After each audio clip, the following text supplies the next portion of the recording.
guys, it's Lindsay and Lois from Be Gritty Horsemanship, and we're here today with Cletus, and we're going to be breaking down the 5 body parts. We're going to kind of go really in depth as to why we do it and why each body part is important. So what do we want to start with today, Lois? Well, first we want to talk about how people talk about the body parts. Everybody knows them, but a lot of people don't know how they work. So we're going to list the 5 body parts, and then we're also going to talk about the whys and hows. I hear a lot of people talking about them and listing them and showing what they know, but sometimes I think certain ideas are lacking, and we want to fill in the holes with what we think about why you should tune each body part and its purpose behind using your whole horse. So the 5 body parts are the pole, the head and neck, shoulders, rib cage, and hips. So we've already done a video on the pole and softening the pole. The big thing about that is if your horse is soft in the pole, it's just that, it's softness. If you put pressure on the horse's pole and they brace and kind of shove up against it, your horse is going to be bracy throughout its frame. So we want a horse that's super soft in the pole, just like Cletus. I just put my hands here and he dropped his head and got super soft. So I want to be able to move his pole wherever. I should be able to put his head almost on the ground if I'd like, and him to quietly keep it there. Again, we've already touched on this in a few videos, so we'll go over the pole a little quicker than the other body parts, but again, it should be soft. If your horse isn't soft in the pole, nothing else is going to be soft. Shoulders are going to be stiff, head and neck are going to be stiff. You're not going to be able to engage your hind end, and your rib cage, you can forget about it. So your first step is the pole. Second is head and neck. I think everything that you do with a horse, they should follow their nose. So I tend to want to think more about neck and nose. The pole is more your head. It's this softness all through here. When you're talking head and neck, again, I think it should be more nose and neck. And we're going to show you flexing or bending. A lot of people call it flexing. I forget words, I forget exercises. I call it bending because in my brain it's bending. But bottom line, it really doesn't matter what you call it. It's more softness.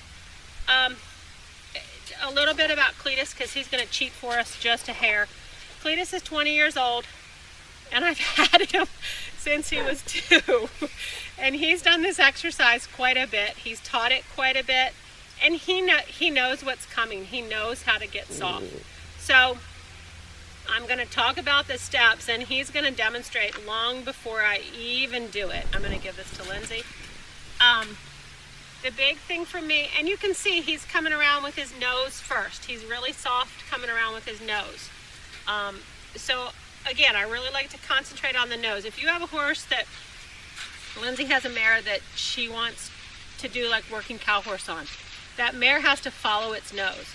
If she's bracy in her head and neck, and Lindsay wants to roll back to the right, and that mare's head and nose is pointed left, it's not going to happen. That mare has to follow that nose through. So that's where this softness is truly more about the nose in my brain. So when we ask for flexing or bending, what I want him to do is follow the feel. And again, he's anticipating the feel, which is not a bad problem to have. But I want him to feel me lift up on the reins, and everybody does this totally different. But my idea is I want to be able to lift a little, and when I slide, you should be able to slide 1 finger down, but we'll start with 3. When you slide your fingers down, by the time you close on that pressure, he should be coming around. If he's not, I'm going to bump, bump, bump, bump, bump, and then throw it away. Again, they learn, everybody says this also. We're not saying anything that anybody else hasn't said. We're just trying to fill in the holes and give you our thoughts.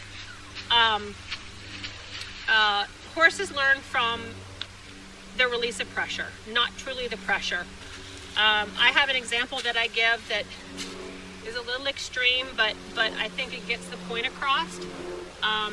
You could, if you wanted, I use it for backing. If you, and we don't do this is just an example to exaggerate feel. If you have a horse that won't back up, and if you tried everything, he wouldn't back up, and you used a 2x4 and bashed him with that 2x4, again, this is just an analogy. Nothing that we do. We're not beating our horses over the head with 2x4s. But if you used a 2x4 and used it and kind of bash, the second he took a step back, if you dropped that 2x4, he's going to learn from the release of pressure. He's not going to learn from how much you bashed him. He's going to learn from when that 2x4 stops bashing. He's going to try to find that answer again. So that's the whole idea of releasing your pressure. When they're giving you the answer you want, dude. When they're giving you the answer you want, you release that pressure immediately like it's on fire. If you release it slow, they don't learn as quickly. You want them to feel it right away. There's no pressure. That's the answer I want to give. So again, Cletus is forward with us. So I'm moving just a step to get him back where you can see. So again, with the flexing and the bending, and we'll go more into this later with other horses to truly show. But again, we're just kind of talking about all 5 body parts here. When I lift and slide, I want him to give. When he gives, I'm going to throw it away. You also, once you get that flexing and that bending softly, they should start holding it. I don't expect it in the beginning, and again, we'll go through this later in some other videos, but I want him to give and then throw it away in the beginning. Cletus is past that point, and he kind of holds that softness for me, waiting for the next step, which is what you want. There's also, and I'll go around this side to show you, that's flexing into pressure with you there. Now, that's kind of an easy thing to teach. Once your horses know that, then you want to get on the other side. See him following me over on this side? That's where he's kind of cheating. So we'll reinforce the pressure. I'm on his left, and I want him to bend to the right. So I'm going to slide down the right and just bump. He needs to give to that pressure. I'll throw it away. I'll ask him again. More, throw it away. And I want him to try a little harder. Good boy. Again, I want to lift, slide, good boy. So he should be giving to the pressure instead of giving to me. And I think that's a point that a lot of people sort of don't follow through with, or they don't take that next step to see how much their horse can actually give. Yeah, and I think a horse being able to give to that pressure from both sides with Nachi there really kind of carries over into riding. Oh yeah. Like, I'm not going to get on a horse, especially like a young horse, that doesn't give without me on that side. Right. Well, and the whole point, and again, we're not saying anything anybody else hasn't said 50 million times, but the whole point about lateral flexion is if you have lateral flexion on both sides, then you can start working on your vertical. And a cue that I like to pay attention to when it's time to start working on your vertical is with your lateral flexion on both sides, when your horse keeps that pole level with his withers, and he doesn't raise it when you switch sides. So, let's see if I can do this. I'll do him from this side first. Bump. Good boy. Do a couple. Alright, so that pole is pretty low. I'm gonna use this time to desensitize, bring it around, and when I flex him on this side, see, he kept that pole fairly level. That's super important. I know you can't see this side, but I'll throw it back over. And when he comes back to the right, there, he didn't raise above those withers. My hands were a little all over the place, but he didn't raise above the withers. So that kind of shows, and obviously he is, that he's ready for the vertical flexion. Lindsay, ask me questions if you want, but I got one more thing. Finish your thing, and then I have a couple thoughts on do's and don'ts. Okay, doing cool. it. Well, that's kind of where I'm going to. I've also seen a lot of people kind of standing too close. When you are asking your horse to give, and to give softly, you need to be out of his way so that he can. I see a lot of people standing here. Number one, you're kind of blocking the horse, blocking where he can bring that face around. And number two, if he steps into that pressure, you're going to get stepped on.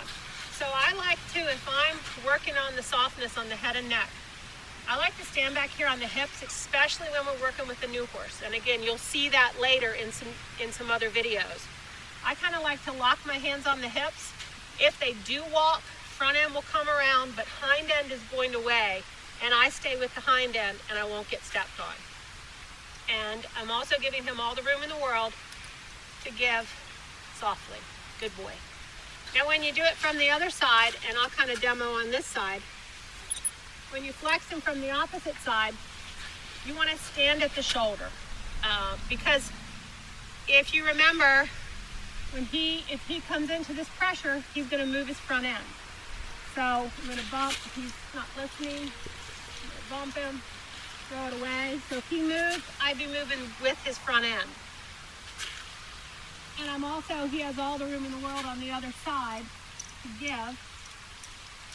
So this side's a little stiffer. I'll keep just bumping him. Bumping him, bumping him, bumping him until he gives. There. And now as a try, it wasn't perfect. I'm going to give him the release, but I'm not going to stop on it. I'm going to ask him again. Because again, I expect a little more out of him. There you go, buddy. Good boy. Now, right there, he kind of messed up, which is normal. But we like our horses to mess up. The more they mess up, the more opportunities we have for them to learn, for them to practice. So, again, he's done this for years, but that doesn't mean he doesn't make a mistake here and there. Ask your questions, because I lost my train of thought. So when we're talking about, you did a great job showing us where to stand and how to stand, but what about with your pressure when you're having to bump? Think about where you're bumping. Are you wanting to bump kind of up or kind of bump out? Because that's, the way you bump is going to kind of affect your horse's head a little bit. Okay, so two things on that. We're talking bumping, and I'll come back to this side. He's softer on this side. Actually, I'm going to turn him around and soften up the other side for you. Oh, buddy. Okay, so we talk about bumping. I've seen a lot of people who do this and they hold. I used to hold the pressure. I don't anymore. The more you hold the pressure, the heavier the horses get, especially once they understand it. And I can't with him because he won't go anywhere, or he'll give right away. But if I slide my hand down and hold that pressure, say this is him, and hold that pressure, I'm teaching him to pull on my hand and lean on the pressure. I don't expect him, again, I want him to make as many mistakes as he needs to understand this, but I don't want to teach him to get heavier. This exercise is about softness. So what we do is, even when they don't understand, and it's not a hard bump, but we're just bump, bump, bump, which they can't lay on it. They can't hang on it. And the second they give to the bump, we throw it away. And I've found that it kind of makes them give faster, and they get softer quicker. Another thing, and I'm going to talk about hand, I haven't forgot. Another thing is how much they give. I've seen a lot of people who have watched the exercises and watched big name trainers and things like that, and they want you to come all the way around to the girth area. I used to think that was right, and it might be, I don't know, but I've changed what I do. I want my horses to try. So when I'm teaching it, if I slide my fingers down and he does that, I'm throwing it away because he's listening, he's trying. I want him to give. The more times I release on a positive try, the more he's going to try.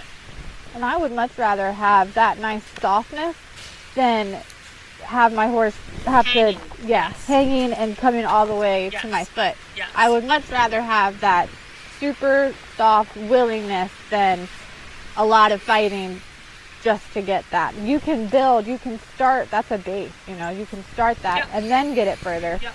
But I would much rather start with that than have my horse hanging. Yeah, maybe they get all the way around to my foot, but I think that's a much better place Yes. to start from. And it gives them that release quicker. They want to try harder. If you're hanging on them and they're pulling on you and you're fighting, you're just reinforcing, get heavy before you get soft. We want our horses to think soft, and that's it, not heavy. Okay, to answer Lindsay's question, because I went around and around. Hand. I like to think about riding. Even though we're working on the ground, I like to think about bringing that pressure to my pocket if I was sitting on my horse. I've seen a lot of people tell you to kind of lock your hands so you keep it stable. I tend to think that the more comfortable you get moving your hand around, the quieter your hands get and the softer your hands get. So we're allowing our horses to make as many mistakes as possible. We should be able to make those mistakes also. I've seen people pull down here. I don't see any reason for that. There's no way you're going to ride your horse or have your hands this low. I've seen people try to fight and bring their hand way back here. Again, that's working way too hard. I think about just hand to my pocket. So when I lift, I'm thinking about sitting on his back. I lift up my reins, slide to my pocket, throw it away. If I end up and my horse is fighting and my hand comes out here, again, that gives me a chance to fix myself. You have to be aware of what you're doing to improve your horsemanship as much as improving your horse. Did that answer your question? Yeah, no, definitely. And I think we kind of have the school of thought of everything that we're doing on the ground, moving body parts, we want it to easily translate into riding. Yes. You know, that's why we do it. It's great to have all this groundwork, but it has to be for a purpose. Yes, you can do groundwork all day long, but the point is we want to ride. Yep. Okay, so we've talked about the pole, we've talked about the head and neck. Hips.